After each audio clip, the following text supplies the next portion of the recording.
To the worm who first gnawed on the cold flesh of my corpse, I dedicate with fond remembrance these posthumous memoirs. These are the opening lines of one of the most groundbreaking novels in Brazilian literature, written in 1881 by a man named Joaquim Maria Machado de Assis. It's a macabre, tongue-in-cheek dedication, a dead author offering his memoirs to the worm that eats his body. But it's also a hook, a promise that what you're about to read will defy 19th century conventions. And nearly 140 years later, those lines still startle and intrigue, inviting us into the unique literary world of Machado de Assis, a world that, it turns out, has a lot to say to us today.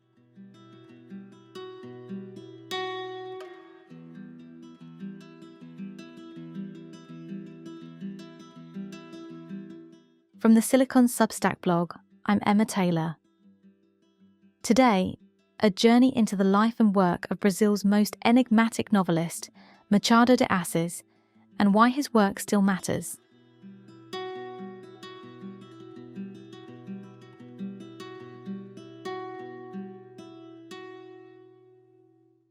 To understand how extraordinary Machado de Assis was, it helps to begin where he did.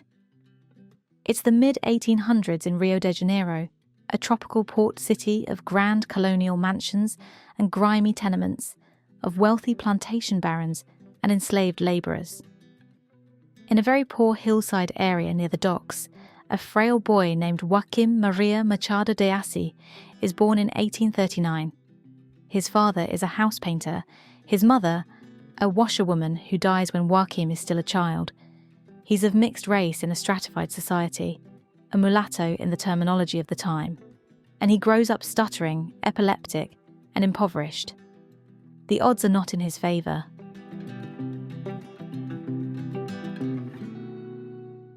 Joaquim, who will later simply be known as Machado, has only a basic education, but he is hungry to learn.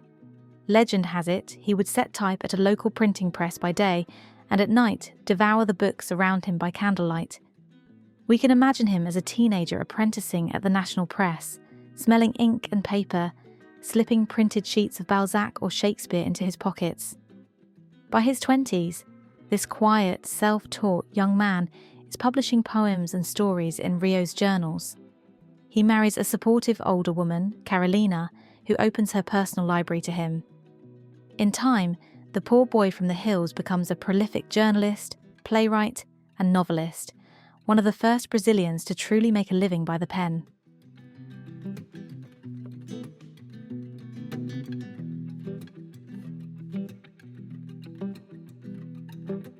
That a writer of such high quality could emerge out of these humble origins, a society offering few opportunities to poor, mixed-race kids, struck his contemporaries as nearly miraculous.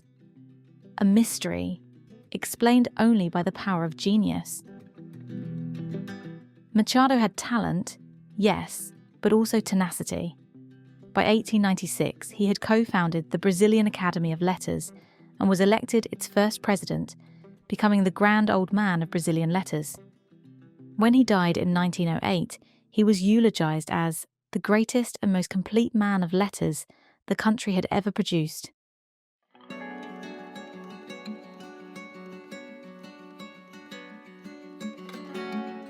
But the path from obscure printer's apprentice to literary icon was not just a story of personal triumph. It was also the story of a radical transformation in how Machado wrote and why his work endures. In his early career in the 1860s, Machado wrote conventional romantic novels, the kind popular in his day. They were well crafted, but gave little hint of the iconoclast he would become. That changed around 1881, when Machado published a novel unlike anything readers had seen before. Its title was Memorias Póstumas de Brás Cubas, often translated as The Posthumous Memoirs of Brás Cubas, or Epitaph of a Small Winner.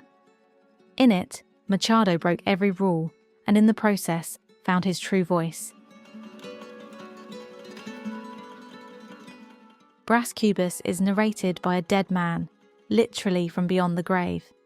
This deceased narrator, free of worldly opinion, proceeds to tell the story of his life with biting honesty.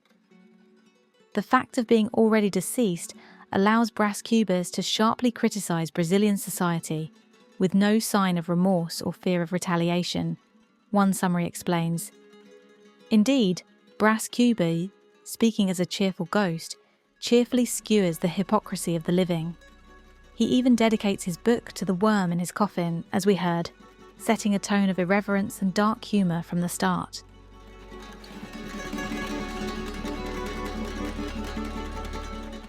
What makes the novel so startling is its style. Machado addresses the reader directly, even playfully.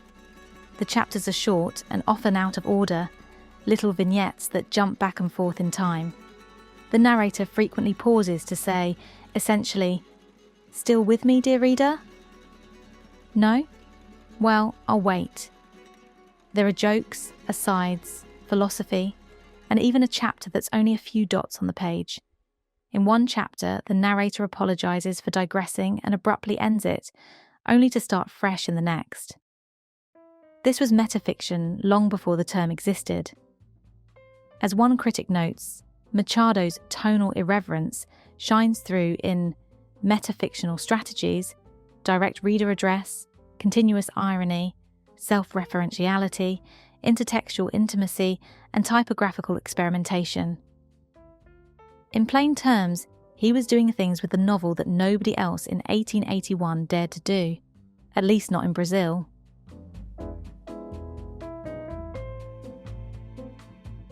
It's no wonder that readers of the time were perplexed. The Brazilian public, used to flowery romances, didn't quite know what to make of a book written by a dead narrator who mocks himself and everyone else. Machado's bold experiments with form were considered radical, even anti-literary, in the 19th century. Yet this audacity is exactly what has drawn generations of writers and readers to Machado's work since. Over time, people realised that with Brás Cubas, Machado de Assis had quietly ushered in a new era of Brazilian literature. As novelist and critic Salman Rushdie, himself known for bending literary rules, later put it, Machado was a writer 100 years ahead of his time.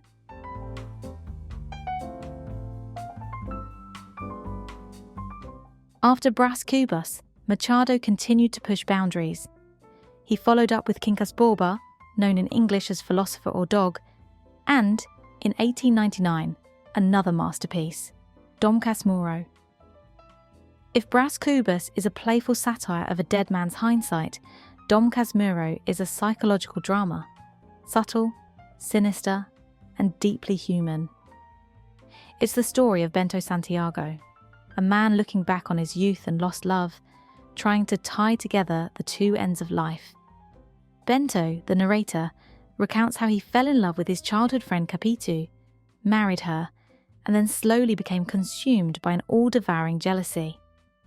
Reading the novel feels like indulging a confidant's darkest suspicions. But here's the twist. Because we see everything through Bento's eyes, we can't be sure if his suspicions are true. Is Capitu really guilty of adultery with his best friend? Or is Bento imagining it all? Machado never definitively tells us. The result is a story with a mystery at its heart, one that has kept readers debating for over a century.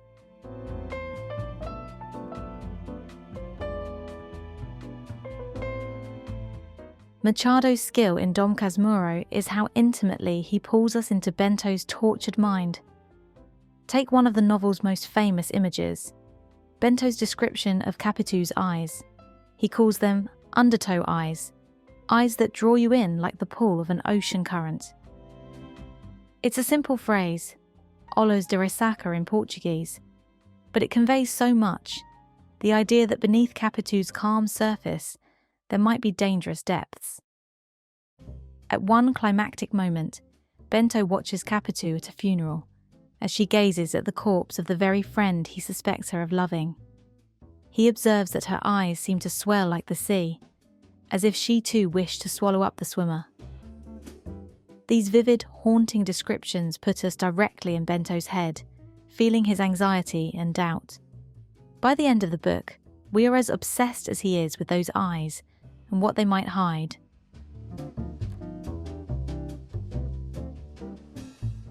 Were Capitó's glances innocent or treacherous? Machado leaves that for us to decide, and generations of Brazilians have decided, one way or the other, often vehemently. To this day, literary circles in Brazil argue over Capitó's fidelity as if discussing a real scandal. That lasting ambiguity is the genius of Dom Casmurro. Machado understood that sometimes what's most compelling is not the answer, but the question itself.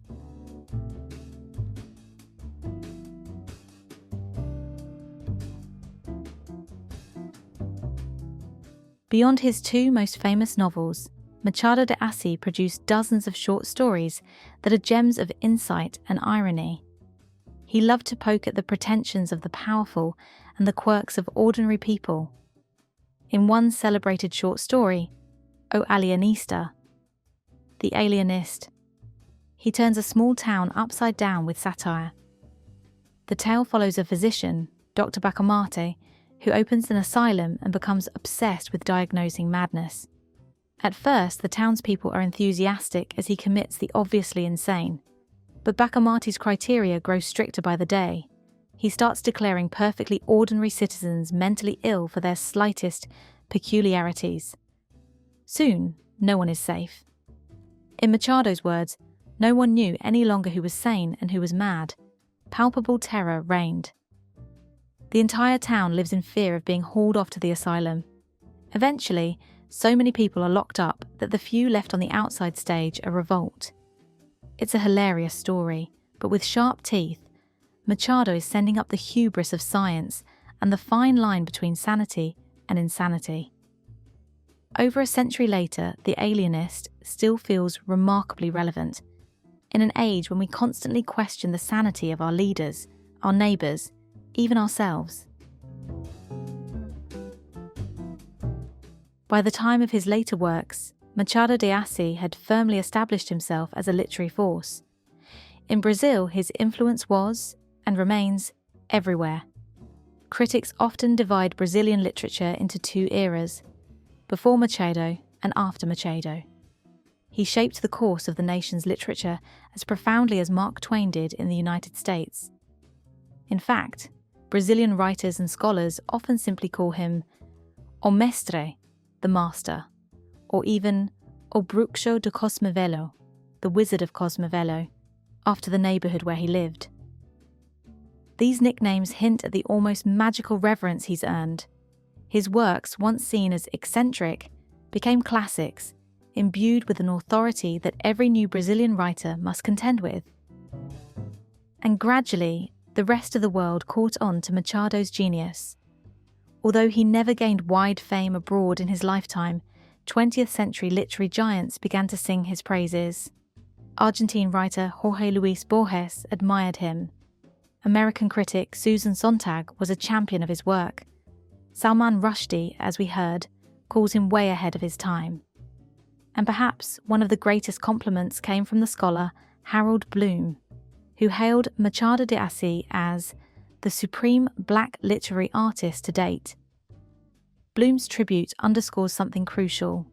Machado, a man of African and European descent who rose to prominence in a racially stratified society, is today claimed as a foundational black author in the Americas.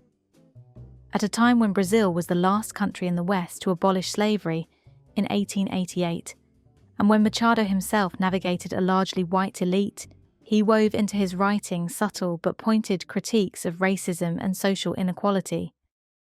His novels and chronicles are filled with jabs at the institution of slavery, often implicit but unmistakable. He wrote about vanity, greed, and bigotry with a knowing eye, because he lived surrounded by them. Yet he did so with such finesse and humour that his commentary slipped under the radar of censors and drew in readers of all classes. So, why does Machado de Assis matter now, today? In part because the issues he explored, power and corruption, love and betrayal, identity and prejudice, are timeless. Human nature hasn't changed much since Machado's 19th century. We still recognise ourselves in his sly, self-important characters and his wistful, wounded narrators. we still laugh at the same follies he laughed at and wince at the same uncomfortable truths. His Brazil, with its sharp social contrasts and political upheavals, doesn't feel so far from our own world. It's also because Machado's form feels strikingly modern. In an age of experimental fiction, of breaking the fourth wall on TV and unreliable narrators in novels, Machado feels like our contemporary. The tricks and innovations that once shocked his readers are now part of the language of storytelling today. In a way, Machado invented a toolkit for the modern novel before modernity even arrived. And finally, there's a more immediate reason. Only in recent years has Machado de Assis become widely accessible to English-speaking readers. For a long time, if you didn't read Portuguese, you might have never heard of him, a great injustice, considering his stature. But translators and publishers have been hard at work. Just in 2020, a fresh new translation of the posthumous memoirs of Brás Cubas was released to great acclaim. Reviewers noted that Machado deserves wider familiarity among English readers, and this is a fine place to start reading him. Suddenly, Machado is popping up on best books lists. Book clubs are discovering his wicked sense of humour. Scholars are re-evaluating his influence on world literature. In other words, he's finally getting his global due. Machado de Assis once wrote, "In our country, vulgarity is a title, mediocrity a coat of arms." That razor-sharp observation of status and pretension could apply just as easily to any society, in any era. That's the power of Machado's writing. It feels alive. It speaks to the human condition with an honesty that doesn't age. Whether he's making us chuckle at a pompous politician in 1880s Rio, or making us question a narrator's bias in a love story, Machado is, in a sense, whispering in our ear. Look, this is how people really are. And he does it with a wit and compassion that make the critique go down easy. So if you pick up one of his novels today, don't be surprised to find it as engaging and thought-provoking as any modern bestseller. You might even forget that the author you're reading has been dead for over a century, because on the page, Machado de Assis is very much alive. His language, his characters, his imaginative leaps across time and space, all invite us in, as if to say, "Come, reader, let's have a conversation across the ages." Machado de Assis' life began in poverty and obscurity and ended with him renowned as the master. His work, once revolutionary, is now a treasured canon. And yet, it continues to surprise us, to feel fresh and rebellious. That is why Machado matters. He reminds us that great literature has no expiration date. It can speak to the past, present, and future all at once.